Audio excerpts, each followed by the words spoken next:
नमस्कार दोस्तों, टाइटल और थंबनेल देख के आप सभी को अंदाजा लग गया होगा। आज के वीडियो लेक्चर के अंदर हम लोग चर्चा करने वाले हैं आपके बीकॉम प्रोग्राम और ओनर्स के सेमेस्टर 5 के one of the most important subject income tax को लेकर के।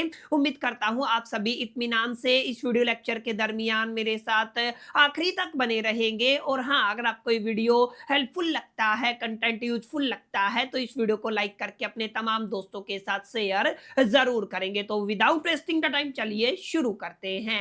माय डियर फ्रेंड, जैसा कि आप सभी मेरी स्क्रीन पे देख पा रहे होंगे, आज के वीडियो लेक्चर के अंदर हम आपके इनकम टैक्स से जुड़े हुए काफी दो अहम मुद्दों पर चर्चा करेंगे। सबसे पहले हम लोग जानेंगे सर इनकम टैक्स के लिए 2026 के अकॉर्डिंग आपका सिलेबस क्या रहने वाला है, कितने चैप्टर आपको स्टडी करने हैं, कितनी यूनिट आपको स्टडी करनी है, यूनिट का वेटेज क्या रहेगा। इन तमाम मुद्दों पर मैं काफी डिटेल में, काफी गहराई में जाकर के आज के वीडियो के अंदर आप सभी के साथ डिस्कशन करने वाला हूं। इसके अलावा हम लोग चर्चा करेंगे सर इनकम टैक्स के लिए अगर आप लोग कोई स्टडी मटेरियल परचेज करना चाहते हैं, किसी किताब को परचेज करना चाहते हैं, तो एग्जैक्टली मार्केट के अंदर ऐसे कौन कौन से ऑप्शन अवेलेबल है जिनको आप लोग कंसीडर करके अपनी प्रिपरेशन को नेक्स्ट लेवल के ऊपर लेके जा सकते हैं। अब ध्यान दीजिएगा, इस चीज से कोई फर्क नहीं पड़ने वाला। आप लोग दिल्ली यूनिवर्सिटी के अंदर बीकॉम प्रोग्राम के स्टूडेंट है या ओनर्स के स्टूडेंट हैं, रेगुलर एसओएल एनसी वेब, तीनों ही कैटेगरी के स्टूडेंट्स के लिए आज का वीडियो लेक्चर, आज के सेशन इक्वली इंपॉर्टेंट होने वाला है। बहरहाल अब ज्यादा बातें ना करते हुए बढ़ते हैं सेशन की तरफ और समझने की कोशिश करते हैं आपके इनकम टैक्स के सिलेबस को। ध्यान दीजिएगा, ये एक ऐसा सब्जेक्ट रहेगा जिसके सिलेबस के अंदर हर साल आपको तब्दीली, चेंजेज और बदलाव देखने को मिलते हैं। तो यहां पर इनकम टैक्स के लिए आप लोग जो भी स्टडी मटेरियल कंसीडर करें, मेक श्योर कीजिएगा वो लेटेस्ट होना चाहिए। अलोंग विद आपको ध्यान रखना है जिन भी टीचर को आप लोग फॉलो कर रहे हैं, वो टीचर आपको जो कंटेंट डिलीवर कर रहा है वो असेसमेंट ईयर 2026-27 के अकॉर्डिंग होना चाहिए। इस बात को आपको सबसे पहले अपने दिलो दिमाग और जहन के अंदर बैठा लेना है। अब हम बात करते हैं सर इनकम टैक्स के सिलेबस की। तो ध्यान दीजिएगा, जैसा कि आप सभी जान गए होंगे सर, ये जो सब्जेक्ट है ना, ये डीएससी कैटेगरी का सब्जेक्ट है, माने डिसिप्लिन स्पेसिफिक कोर सब्जेक्ट के अंदर आता है। ये जो सब्जेक्ट है 4 क्रेडिट का सब्जेक्ट रहेगा। इस सब्जेक्ट के लिए जो आपका फाइनल एग्जामिनेशन है वो 90 मार्क्स का रहेगा और 90 नंबर के लिए अमूमन आपको दिल्ली यूनिवर्सिटी के अंदर 3 घंटे का वक्त, समय और टाइम दिया जाता है। अब यहाँ पे ध्यान देने वाली बात यह है सर इनकम टैक्स आपका थ्योरेटिकल सब्जेक्ट रहेगा कि प्रैक्टिकल सब्जेक्ट रहेगा। तो सर मैं आपको बिल्कुल क्लियर शब्दों में बता देता हूं, ये आपका कैसा सब्जेक्ट रहेगा sir, theoretical as well as कैसा रहेगा, प्रैक्टिकल रहेगा। माने दोनों चीजों का कॉम्बिनेशन आपको देखने को मिलेगा। पहले आपको थ्योरेटिकल फंडामेंटल कॉन्सेप्ट को क्लियर करना पड़ेगा, उसके बाद आपको समझना है उन फंडामेंटल कॉन्सेप्ट को एक तरीके से किस तरीके से इंप्लीमेंट करना है, किस तरीके से यूज करना है, किस तरीके से वापरना है। तो जो ये आपका 90 नंबर का पेपर होगा, 90 नंबर के पेपर के लिए आपके एंटायर सिलेबस को टोटल 5 यूनिट के अंदर यहाँ पे डिवाइड किया गया है, बाइफरकेट किया गया है, जो कि आप लोग मेरी स्क्रीन पे देख पा रहे होंगे। सबसे पहला आपका यूनिट 1 रहेगा, ऐसे ही यूनिट 2 रहेगा, ऐसे ही यूनिट 3 रहेगा, उसके बाद यूनिट 4 हो जाएगा और यूनिट 5 हो जाएगा। अब ध्यान दीजिएगा, मैंने पहले भी क्लियर किया है सर, आप लोग रेगुलर की बात कर लीजिए, सर आप लोग एसओएल की बात कर लीजिए, चाहे आप लोग एनसी वेब की बात कर लीजिए। ध्यान दीजिएगा, चाहे आप लोग बेसिकली बीकॉम प्रोग्राम की बात कर लीजिए, चाहे आप लोग ओनर्स की बात कर लीजिए। तो देखो यार, मैं आपको बता रहा था कि इनकम टैक्स की अगर आप लोग बात करते हैं तो इनकम टैक्स डीएससी कैटेगरी का सब्जेक्ट है। और जैसा कि मैंने आपको बताया सर, इस पर्टिकुलर सब्जेक्ट के लिए जो आपका रिटन एग्जामिनेशन है वो कितने नंबर का रहेगा सर, 90 नंबर का रहेगा। और 90 नंबर के लिए आपको 3 घंटे का वक्त, समय और टाइम दिया जाएगा। और ध्यान दीजिएगा, ये एक ऐसा सब्जेक्ट है जहां पर आपको सबसे पहले अपने थ्योरेटिकल फाउंडेशन को बिल्ड करना होगा। उसके बाद आपको सीखना है इस थ्योरेटिकल कॉन्सेप्ट का किस तरीके से यूज करना है, किस तरीके से उसको इंप्लीमेंट करना है, प्रैक्टिकल क्वेश्चन के ऊपर उनको किस तरीके से वापरना है। यानी कि आप लोग ये कह सकते हैं सर, इनकम टैक्स आपका एक ऐसा सब्जेक्ट है जहां पर आपको बेसिकली थ्योरेटिकल कॉन्सेप्ट को लर्न करना है और प्रैक्टिकल क्वेश्चन के ऊपर इंप्लीमेंट करना है। आपका जो फाइनल एग्जामिनेशन है,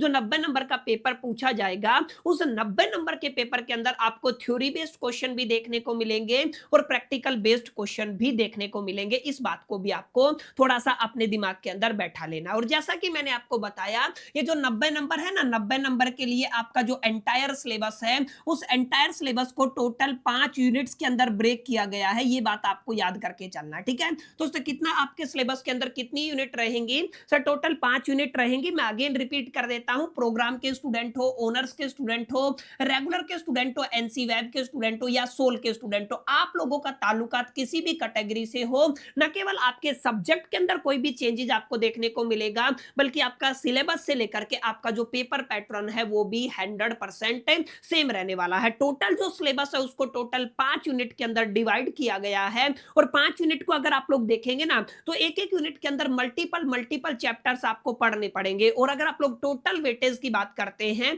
तो 90 नंबर के पेपर के अंदर 5 यूनिट है और 14 चैप्टर बनते हैं, 14 चैप्टर हैं जिनको आपको कंप्लीट करना है। अगर आप लोग यहां पे देखेंगे तो आप लोग क्लियरली अंडरस्टैंड कर पाएंगे, सर ये आपका यूनिट 1 रहेगा, ये आपका यूनिट 2 रहेगा, ये आपका यूनिट 3 रहेगा, इसी तरीके से यूनिट 4 रहेगा और इसी तरीके से यूनिट 5 रहेगा। ध्यान दीजिएगा, सबसे बड़ी यूनिट की अगर आप लोग बात करते हो तो सर आपका 2nd यूनिट रहेगा, उसके बाद आपका 3rd यूनिट रहेगा। 2nd यूनिट और 3rd यूनिट आपके टोटल जो पेपर है जिसका वेटेज 90 नंबर का है, ये दोनों मिलाकर के 50% वेटेज कैरी करने वाले हैं। यानी कि केवल 2 यूनिट तैयार कर लेते हैं तो आपका 50% पेपर कंप्लीट हो जाएगा। 3 यूनिट के अंदर रेस्ट आपके 50% आप लोग बेसिकली सिक्योर कर सकते हैं। ध्यान दीजिएगा, अगर आप लोग यूनिट 1 की बात करते हैं तो यूनिट 1 का जो वेटेज है ना वो आपके फाइनल एग्जामिनेशन के अंदर 20% रहेगा। 20% का मतलब 90 का 20% आपको निकालना है। कुल मिलाकर के 18 नंबर के क्वेश्चन माय डियर फ्रेंड्स आपको आपकी यूनिट 1 से देखने को मिलेंगे। और यूनिट 1 के अंदर कौन कौन से चैप्टर आपको पढ़ने हैं? सर चैप्टर नंबर 1 पढ़ना है, चैप्टर नंबर 2 पढ़ना है, चैप्टर नंबर 3 पढ़ना है। सर चैप्टर नंबर 1 का टाइटल क्या है, 2 का क्या है, 3 का क्या है? इत्मीनान से मैं सारी चीजें बताऊंगा, कंफ्यूज नहीं होना, थोड़ा इंतजार कीजिए, ठीक है? तो ये क्लियर हुआ सर, आपका जो पहला यूनिट है 20% कंट्रीब्यूट करेगा, 3 चैप्टर आपको पढ़ने हैं। यूनिट 2 25% कंट्रीब्यूट करेगा, यूनिट 3 भी 25% कंट्रीब्यूट करेगा।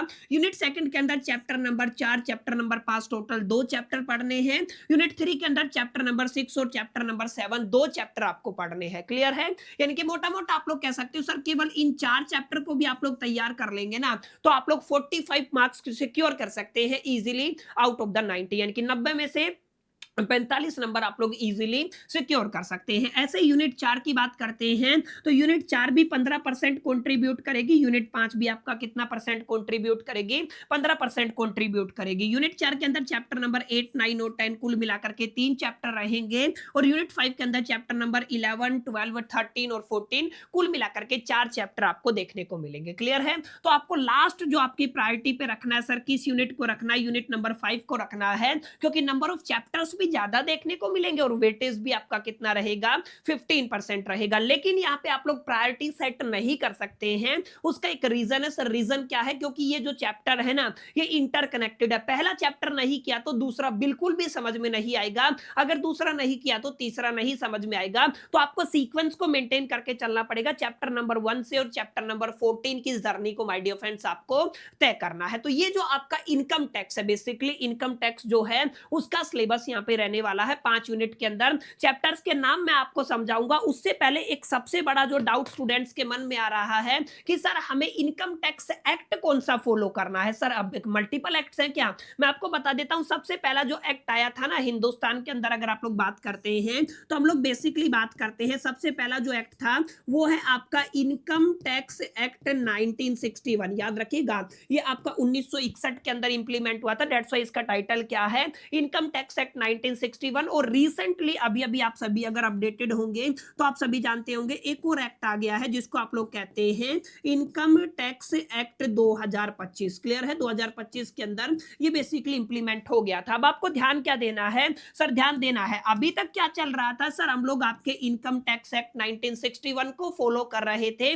ओवर द 60 ईयर का टाइम पीरियड हो चुका था, लेकिन इसके अंदर इतनी ज्यादा कॉम्प्लिकेशन हो चुकी थी कि उन कॉम्प्लिकेशन को रिड्यूस करने के लिए हिंदुस्तान के अंदर एक नया टैक्स एक्ट लाया गया जिसका टाइटल क्या रखा गया? इनकम टैक्स एक्ट 2025 रखा गया है। अब बच्चों को कंफ्यूजन है कि सर हम दिल्ली यूनिवर्सिटी के स्टूडेंट हैं तो हमें कौन से एक्ट को पढ़ना है? इनकम टैक्स एक्ट को पढ़ना है, 1961 वाले को पढ़ना है, या 2025 वाले को पढ़ना है? तो मैं आपको क्लियर बता देता हूं, ये जो आपका बेसिकली इनकम टैक्स एक्ट 2025 है उन एग्जामिनेशन के लिए लागू होने वाला है जो आपको बेसिकली जनवरी 2027 के बाद होंगे, चाहे आप लोग सीए, सीएस और सीएमए जैसे एग्जामिनेशन की बात कर लीजिए, तो आपका जनवरी वाला एटलीस्ट अटेम्प्ट है, तो आप लोग बेसिकली इस एक्ट को पढ़ेंगे। अगर आप लोग इसी साल एग्जामिनेशन देने वाले हैं, नवंबर दिसंबर 2026 तक अगर आप लोग एग्जामिनेशन देंगे, तो आपको किसको फॉलो करना पड़ेगा? सर आपको इनकम टैक्स एक्ट 1961 को फॉलो करना है। कुल मिलाकर के आप लोग वो लास्ट जनरेशन रहेंगे या आप लोग वो लास्ट बैच रहेंगे जो आपके इनकम टैक्स एक्ट 1961 को पढ़ेंगे। आप अगली साल जो स्टूडेंट आएंगे ना, उनको इनकम टैक्स एक्ट 2025 को पढ़ना है। क्लियर है? अब इस चीज के कंफ्यूजन की वजह से कि सर नया एक्ट आ गया है, पुराना एक तरीके से हटा दिया गया है, रिप्लेस कर दिया गया है, तो स्टडी मटेरियल को लेकर के काफी दिक्कतें आपको देखने को मिलेंगी, किताबों को लेकर के आप सभी को दिक्कतें देखने को मिलेंगी। ध्यान दीजिएगा, इनकम टैक्स एक्ट 1961 की अभी तक अगर आप लोग देखेंगे तो यहां पे आपको असेसमेंट ईयर फॉलो करना पड़ेगा। तो सर अभी का असेसमेंट ईयर क्या लगेगा? सर 2026-27 लगेगा। तो इसी के हिसाब से आपको किताबों को फॉलो करना है। जिस भी टीचर को आप लोग फॉलो कर रहे हैं, अगेन मैं आपको रिपीट कर देता हूं, ध्यान दीजिएगा, वो आपको असेसमेंट ईयर 2026-27 के हिसाब से पढ़ा रहा हो, ये आप लोग मेक श्योर कीजिएगा। और यूनिवर्सिटी कैरिकुलम के अकॉर्डिंग आपको लेक्चर डिलीवर कर रहा है, इस चीज को आपको अपने दिलो दिमाग और जहन के अंदर बैठा लेना है। क्लियर है? तो टैक्स को लेकर के डाउट था, क्लियर रहा? सिलेबस को लेकर के डाउट था, वो क्लियर हो गया होगा। कौन सा एक्ट फॉलो करना है, ये डाउट भी आपका क्लियर हो गया होगा। अब मैं आपको सबसे जरूरी बात बताने वाला हूं, जो एंटायर यूट्यूब के ऊपर आपको कोई नहीं बताएगा। सर चैप्टर के टाइटल बता दीजिए। ध्यान दीजिएगा, चैप्टर के टाइटल की बात करते हैं तो सबसे पहले हम लोग यूनिट 1 को लेकर के चर्चा करेंगे। अब आपको ध्यान क्या देना है? सर आपको ध्यान देना है यूनिट 1 की। अगर आप लोग बात करते हैं तो यूनिट 1 के अंदर सर हमें कितने चैप्टर पढ़ने पड़ेंगे? सर 3 चैप्टर पढ़ने पड़ेंगे। सबसे पहले आप लोग इंट्रोडक्शन पढ़ेंगे, पहला चैप्टर रहेगा। Scope of the total income and the residential status, second chapter रहेगा। इसके बाद आपको पढ़ना है income which do not form A part of the total income, ये आपका चैप्टर नंबर 3 रहेगा। अब ध्यान दीजिएगा, चैप्टर नंबर 1 के अंदर सेक्शन 1 से लेके सेक्शन 4 को कवर करेंगे। रेजिडेंशियल स्टेटस के अंदर आप लोग सेक्शन 5 से 9B तक कवर करने वाले हैं। और income which do not form the part of the total income के अंदर आप लोग सेक्शन 10, 10AA, उसके बाद 11 और 13A को पढ़ेंगे। तो ध्यान दीजिएगा, बहुत मेहनत करके मैंने आप सभी के लिए तमाम सेक्शंस को भी इजाद नहीं किया है, एक तरीके से कंपाइल कर दिया है, चैप्टर के टाइटल को भी कंपाइल कर दिया है। आप लोग एक बार स्क्रीनशॉट जरूर ले ले, ताकि आप लोग फ्यूचर में इसका रेफरेंस लेकर के अपनी प्रिपरेशन को नेक्स्ट लेवल के ऊपर लेके जा सके। चैप्टर 2 के अंदर 2 चैप्टर रहेंगे। ध्यान दीजिएगा, 5 हेड्स ऑफ द इनकम होते हैं। सबसे पहले आपको सैलरीज को पढ़ना है, उसके बाद माय डियर फ्रेंड्स आपको हाउस प्रॉपर्टी को पढ़ना है। तो सैलरी और आपका हाउस प्रॉपर्टी है, 2 चैप्टर आपके यूनिट 2 के अंदर है। यूनिट 3 के अंदर आपको basically profit and gain of the business and profession पढ़ना है। चैप्टर 7 आपका कैपिटल गेन रहेगा। ठीक है, 2 चैप्टर आप लोग पढ़ेंगे। यूनिट 4 के अंदर आपको पढ़ना है sir income from the other sources, जिसको आप लोग IFOS के नाम से जानते हैं। इसके अलावा आपको पढ़ना है क्लबिंग ऑफ इनकम। इसके अलावा आपको पढ़ना है सेट ऑफ और एक carry forward, set of the loss. ठीक है, यानी कि सेट ऑफ और एक कैरी फॉरवर्ड करके एक चैप्टर है, वो आपको पढ़ना है। 3 चैप्टर आपके हो जाएंगे। यूनिट नंबर 5 के अंदर ना आपको चैप्टर नंबर 11 डिडक्शन पढ़ना है। चैप्टर नंबर 12 एग्रीकल्चरल इनकम पढ़ना है। चैप्टर नंबर 13 है असेसमेंट ऑफ द इंडिविजुअल रहेगा। चैप्टर नंबर 14 है assessment of the firm including the LLP, limited liability partnership, भी आपको यहां पे पढ़ के चलना है। तो कुल मिलाकर के माय डियर फ्रेंड्स, ये आपका एंटायर सिलेबस रहेगा जो इस बार हमें कंप्लीट करना है, इस बार हमें स्टडी करना है। अब ध्यान दीजिएगा, आप सभी को बड़ी समस्या होने वाली है इस सब्जेक्ट को लेकर के, क्योंकि कोई भी इंडिविजुअल ऐसा आपको यूट्यूब चैनल नहीं दिखेगा जहां पे लेटेस्ट अगर आप लोग असेसमेंट ईयर की बात करते हैं उसके अकॉर्डिंग आपको कंटेंट देखने को मिले। और अगर कोई 1-2 लेक्चर डालेगा भी तो डेफिनेटली आपको पेड के ऊपर लेके जाएगा, माने आपको क्या करना पड़ेगा, उनका पेड कोर्स खरीदना पड़ेगा। अगर आप लोग वो स्टूडेंट है जो पेड कोर्स को अफोर्ड नहीं कर सकते हैं लेकिन रेगुलर स्टडी करना चाहते हैं, तो यहां पर मैं आप सभी की मदद करने वाला हूं। पिछली बार भी इकलौता चैनल था जिसने हर एक में चैलेंज करता हूं, ग्रेजुएशन लेवल के ऊपर हमने जो कंटेंट डिलीवर किया ना, वो किसी भी पेड कोर्स से बहुत बेहतरीन कंटेंट था। आप लोग रिव्यू जाकर के देखेंगे तो आप लोग पाएंगे। इस बार भी मैं सेम चीज आप सभी के साथ करने वाला हूं। अगर आप लोग इस वीडियो के ऊपर अच्छा खासा रिस्पॉन्स दिखाते हैं, इस वीडियो को लाइक करते हैं, दोस्तों के साथ शेयर करते हैं, इस वीडियो के नीचे कमेंट करते हैं, इस वीडियो को हाइप करते हैं, अगर आपका अच्छा खासा रिस्पॉन्स रहता रहता है। तो एज सून एज पॉसिबल मैं आप सभी के लिए एक आपका पूरा का पूरा क्रैश कोर्स यूट्यूब के ऊपर लेके आ जाऊंगा, जहां पर हम लोग 14 के 14 चैप्टर्स को कवर करेंगे और आपके लेटेस्ट जो आपका एडिशन है किताबों के हिसाब से और जो आपका असेसमेंट ईयर 2026-27 लगता है उसके अकॉर्डिंग हम लोग अपनी डिटेल स्टडी कर लेंगे। तो उम्मीद करता हूं ये बात आपको क्लियर रही होगी और ये आपको समझ में आ गया होगा कि सर हमारा सिलेबस क्या रहेगा और सिलेबस के अंदर वेटेज वगैरह का पूरा गेम आपको समझ में आ गया होगा। आप ध्यान दीजिएगा, सर हमें किताबें कौन सी खरीदनी है, ठीक है। जैसे ही आप लोग बेसिकली इनकम टैक्स एक्ट को सर्च करते हैं किसी भी ई कॉमर्स प्लेटफॉर्म के ऊपर, तो आपको कुछ इस तरीके का किताब दिखाई देगा जिसके ऊपर लिखा होगा इनकम टैक्स एक्ट 2025। हालांकि अभी हम लोग बेसिकली जो बच्चे जनवरी जो अटेम्प्ट देने वाले हैं किसी भी एग्जामिनेशन का हो, उसके लिए ये वाला किताब बेस्ट रहेगा। अगर आप लोग बेसिकली ग्रेजुएशन के लिए किताब खरीदना चाहते हैं तो 3 ऑथर मैं आपको बताऊंगा। सबसे पहला ऑथर रहेगा गिरीश आहूजा, डॉक्टर गिरीश आहूजा की किताब आप लोग खरीद सकते हैं। सेकंड आप लोग basically VK Singhania Taxmann publication की खरीद सकते हैं और तीसरा नाम रहेगा नवीन मित्तल का। लेकिन आपको ध्यान रखना है, जैसे अगर आप लोग गिरीश आहूजा की बात करते हैं, ध्यान दीजिएगा मैं आपको दिखा देता हूं पिछले साल का जो आपका असेसमेंट ईयर 25-26 था उसके अंदर कुछ इस तरीके का इनकम टैक्स दिखता था, ठीक है। तो ये गिरीश आहूजा की लिखी हुई किताब है। लेकिन यहां पर अभी आपको क्या करना है, अगर आप लोग किताब खरीदे डेफिनेटली खरीदना पड़ेगा और आपको असेसमेंट ईयर 26-27 के लिए खरीदना है। चाहे आप लोग बेसिकली डॉक्टर वीके सिंघानिया की किताब कंसीडर करें, चाहे आप लोग गिरीश आहूजा की किताब कंसीडर करें, चाहे आप लोग नवीन मित्तल की किताब कंसीडर करें, तीनों किताबें बेस्ट हैं। लेकिन अगेन मैं आपको कहूंगा सर आपको कौन से असेसमेंट ईयर के लिए खरीदना है, 26-27 के लिए खरीदना है। लेकिन जितना मैं जानता हूं अपने व्यक्तिगत अनुभव से आपको बता सकता हूं, इस बार आपको किताबें देखने को नहीं मिलेंगी, क्योंकि ये जो आपका इनकम टैक्स एक्ट 1961 था इसकी जगह पे क्या आ गया है सर, आपका इनकम टैक्स एक्ट आपका 2025 आ गया है। तो जो भी जैसे गिरीश आहूजा की ही आपकी किताब है, लेकिन ये आपका एक्ट 2025 है, क्योंकि आपका जो पुराना एक्ट है वो हट चुका है, क्योंकि हमारी यूनिवर्सिटी एक साल पीछे चल रही है, हमें आपका 61 पढ़ाना है। तो इस बार बहुत कम संभावनाएं हैं कि आपको इनकम टैक्स एक्ट 1961 के अंदर कोई भी बेसिकली पब्लिकेशन की तरफ से कोई किताब देखने को मिलेगी। तो डेफिनेटली आपको किताबों के अंदर प्रॉब्लम होने वाली है। तो सर अब इसका समाधान क्या है, किताबें तो हमें चाहिए, स्टडी मटेरियल नहीं होगा तो हम लोग प्रिपरेशन कहां से करेंगे। डोंट वरी, आपको टेंशन लेने की जरूरत नहीं है। अगर आप लोग चाहते हैं तमाम कोर्सेज आपको यूट्यूब के ऊपर मिल जाएं, अगर आप लोग चाहते हैं एकदम अप टू डेट कंटेंट का पीडीएफ आपको फ्री ऑफ कॉस्ट मिल जाए ताकि आपको किसी किताब को खरीदना ना पड़े, आप लोग यूट्यूब लेक्चर से स्टडी करें, उसके बाद पीडीएफ से पढ़ लें, न्यूमेरिकल प्रैक्टिस कर लें, अगर आप लोग ऐसा कुछ चाहते हैं तो डेफिनेटली आपको हमारे दोनों चैनल्स को सब्सक्राइब कर लेना है। सर बीकॉम कॉर्नर को सब्सक्राइब करके बेल आइकन को प्रेस कर लेना है। कॉम एक्सपर्ट करके मेरा ये सेकंड चैनल है, इसको भी आपको एक तरीके से सब्सक्राइब करके बेल आइकन को प्रेस कर लेना है। इस वीडियो के डिस्क्रिप्शन बॉक्स के अंदर मैंने अपने टेलीग्राम का जो बेसिकली लिंक दिया हुआ है उस पर आप लोग टैप करके टेलीग्राम को ज्वाइन कर लीजिएगा। एक एक सेशन जो मैं अपने यूट्यूब के ऊपर अपलोड करने वाला हूं उसका पीडीएफ मैं आपको अपने टेलीग्राम चैनल के ऊपर प्रोवाइड कर दूंगा। ध्यान दीजिएगा, क्योंकि आपके पास टोटल 3 सब्जेक्ट हैं। अपने इस पर्टिकुलर जो आपका बेसिकली चैनल है बीकॉम कॉर्नर के ऊपर मैं आपको मैनेजमेंट अकाउंट पूरा पढ़ाने वाला हूं, इनकम टैक्स पढ़ाने वाला हूं। लेकिन जो आपका इकोनॉमिक्स करके सब्जेक्ट है ना, वो हम लोग बेसिकली